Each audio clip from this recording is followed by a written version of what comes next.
Listen, we want to talk about leadership today. And one of the reasons I hired you is because you're such a wonderful leader. And I saw what you have done within our organization, helping to cultivate other leaders, developing people.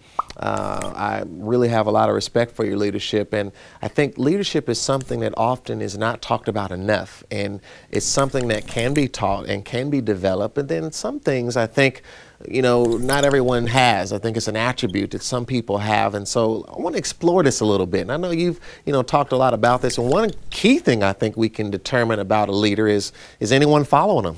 I think that's a key thing, is that if you are a leader, that someone's going to want to follow you. And so I think that's something to consider when you think about leadership and some of the things you've learned and also taught and proclaimed.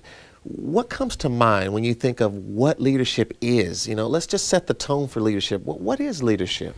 Well, there's the classic definition of art of influence, and that's clearly what it is. I mean, when I taught aerospace science at the University of Louisiana State University, I really had a passion for the subject of leadership because leadership is transfers against any business, corporate, you name it, our government, homes, our families. So it's such an important topic. You need leadership. We have to have leadership in everything. But what comes to mind the most with leadership is the things that I've gained at this company and also in the Air Force.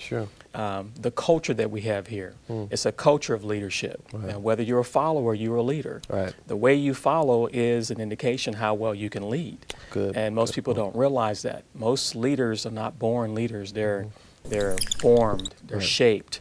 Some of the things that people have impressed upon, I've been impressed upon with your leadership style. Thank you. Leadership by example is one of the key things I think that any leader has to have.